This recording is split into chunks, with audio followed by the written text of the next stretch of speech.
어릴 때에 볼록 렌즈를 가지고 종이를 태워본 경험이 있습니다.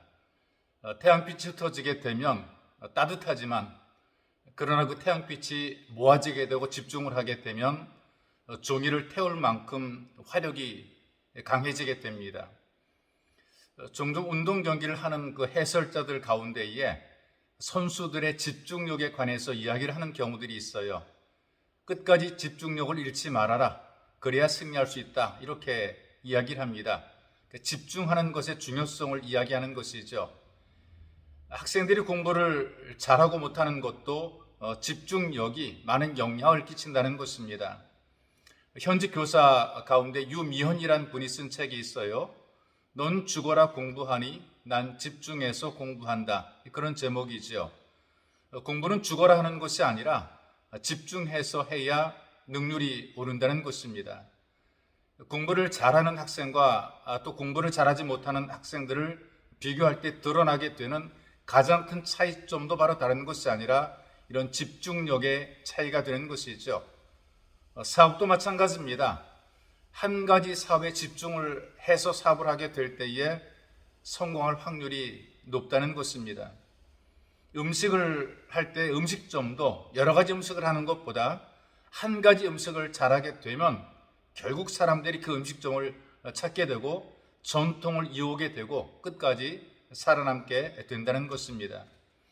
사업을 잘하는 것도 한 가지 집중해서 키우게 되면 그것으로 성공을 하게 되는 것이죠. 이제 여러분들이 인생을 살아가면서 집중해야 될 것이 무엇인가를 여러분들에게 말씀을 드리려고 합니다. 다른 것이 아니라 바로 예수 그리스도입니다. 예수 그리스도에게 집중해야 될 이유를 하나님 말씀을 통해 여러분들에게 전달해 드리겠습니다.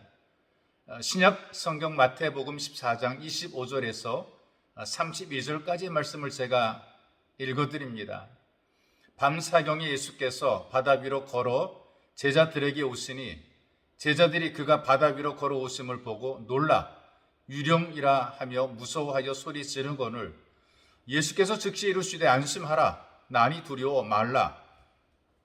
베드로가 대답하여 이르되 주여 만일 주님이시거든 나를 명하사 물 위로 오라 하소서.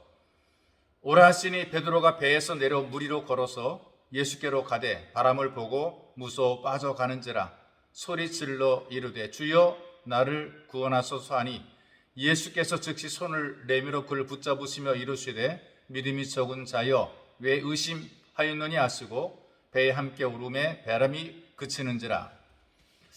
지금 여기 소개해드린 이 말씀을 통해서 우리가 다시 한번 예수 그리스도에게 집중해야 될 것을 배우게 됩니다. 이런 배경을 가지고 있어요. 예수께서는 홀로 기도하러 가시고 제자들은 배를 타고 갈릴리 호수를 건너가고 있습니다. 그것도 예수의 말씀에 순종해서 갈릴리 호수에서 열심히 배를 저어가는 것이죠. 그러다가 풍랑을 만나게 됩니다. 그것도 우리 예수께서 빨리 가라고 보내시길래 그 말씀을 듣고 순종해서 배를 타고 가는데 풍랑을 만나게 된 것입니다. 예수를 믿는다라고 하는 것, 흔히 말하는 신앙생활을 한다고 하는 것은 무균실에서 하는 것이 아니거든요. 이를테면 태풍이 불어올 때에 교회 종탑이 있는 곳만 피해가는 것이 아닙니다. 때로 여름 태풍에 종탑이 날아가기도 하고요. 홍수나 산사태로 교회가 무너지기도 합니다.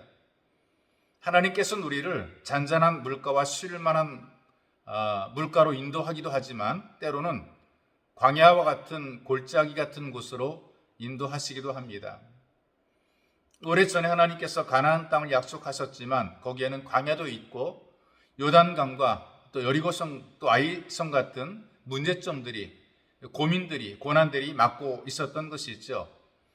이렇게 인생을 살다 보게 되니까 거센 풍랑, 길을 막고 있는 이 풍랑을 만나는 경우들이 있습니다. 예수님을 따르는 제자들도 마찬가지였어요. 거센 풍랑을 만나게 된 것이죠.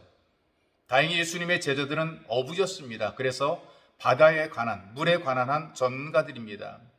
이 갈릴리 호수는 그들의 놀이터같이 익숙한 곳이죠. 그러나 아무리 익숙해도 문제가 없는 것은 아니더라는 것입니다. 그들이 자란 익숙한 삶 현장에서 폭풍 가운데에 힘들고 어려운 싸움을 하고 있습니다. 그들이 헤매고 있는 시간이 25절에 보니까 밤 사경이라고 얘기를 해요.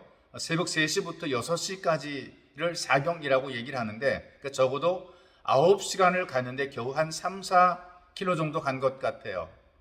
걸어가도 한 2시간 정도면 갈 수 있는 거리를 9시간 동안 오락가락 하면서 가지도 못하고 오지도 못하는 그런 상태 속에 빠져 있는 것이죠.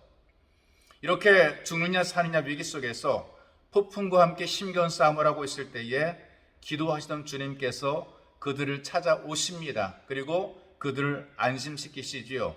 안심하라. 나니 두려워하지 말아라.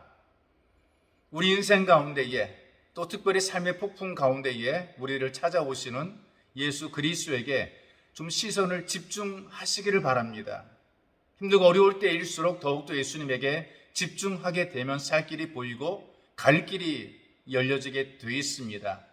여러분들 생애 속에서 예수 그리스도에게 시선을 집중하시기를 주님의 이름으로 축복합니다.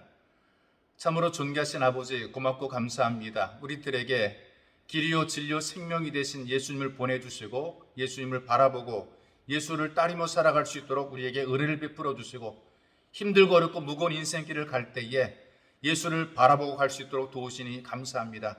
예수님을 바라보고 모든 풍랑을 이겨내며 극복하며 더 좋은 길을 만날 수 있도록 은혜를 베풀어 주옵소서. 보배로우신 예수님의 이름으로 기도하옵나이다. 아멘.